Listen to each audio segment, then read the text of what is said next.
Okay, so here's the stereo. As you see, it's no longer in one piece. Uh, we were drinking last night, and I don't know if I fell or what happened, but what's really strange is that none of the circuit boards are broke. That's a very good thing. Even the power supply is good. And when it fell, I think it fell on the bottom, back, I guess you could say. I don't know. Now, the thing is, I can't get it to turn on. So what I'm going to do is I'm going to take everything out, and then I'll melt the case back together with soldering iron over there. Melt it back together, and yeah, try and fire it up. But I'm guessing there's a lot of cracked solder joints in here. I'm guessing because when it fell pretty hard. So anyway, it is what it is. I'm gonna try and fix it and put it back together, and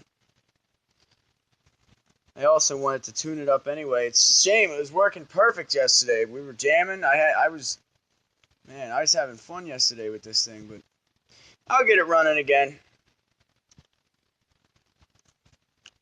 Put these capacitors in the other day. These two and that one right there. They're about the same size as they were before, but they're not. You see, the other ones were bulging at the top, and the one was bulging on the side. Probably for me cranking it up so much. But anyway, it is what it is. I put them in. They're 2 volts more than the original, but stereo's louder now. Whoa, well, it was until I screwed it up. But what I like about analog stuff like this right here, there is no right or wrong way to fix it. You know, like let's say I wanted to take this capacitor out right here. And I could go to my little microchip collection here and pick a capacitor. Let me pull one out and I'll show you what I mean. Let's say I wanted to put this capacitor right here, somewhere in the radio. Now you wouldn't put a small capacitor like that right here. You could, but chances are it's just going to pop or it's going to burn out real quick. So a small capacitor like this, how many volts we got?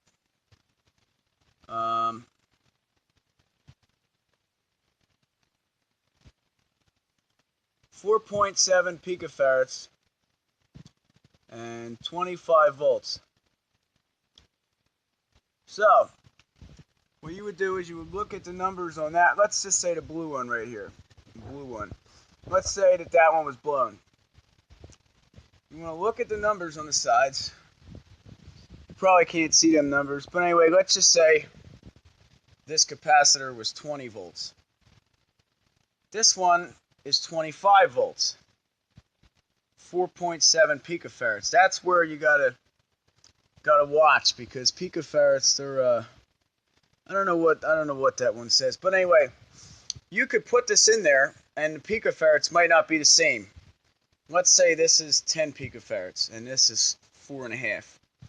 I could put this in there, and it'll work, but what's going to happen is that it's going to change the quality of the sound, and it could throw off frequencies and cause something else in here to blow out. Like these 3 capacitors I put in here the other day, before this broke, I was worried that by me putting these capacitors in there, it might overcharge one of these capacitors, the big ones, or it might do something. This is the receiver over here, and the receiver don't even work. Never got that to work for some reason. But anyway, let's just say I was to pull this one out and put a capacitor like that right here. Chances are I would blow something else out, or I would blow a bunch of stuff, because That right there is how many volts? That is,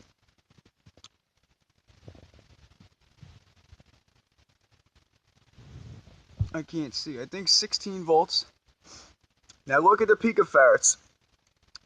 2200 picofarads. So picofarad, like voltage is one thing. This is 25 volts.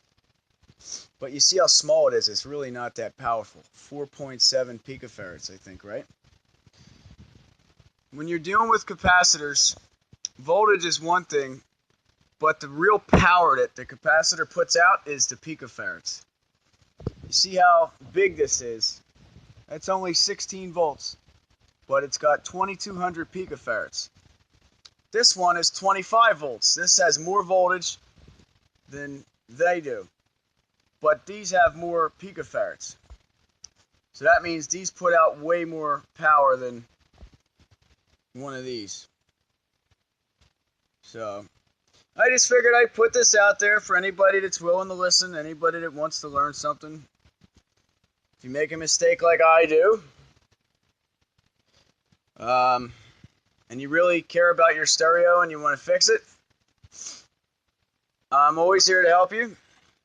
Feel free to message me or whatever, and I'll help you fix it. But right now, I got a job to do, and I got to get this thing running, because I really like this stereo. I really, really like it. I always did.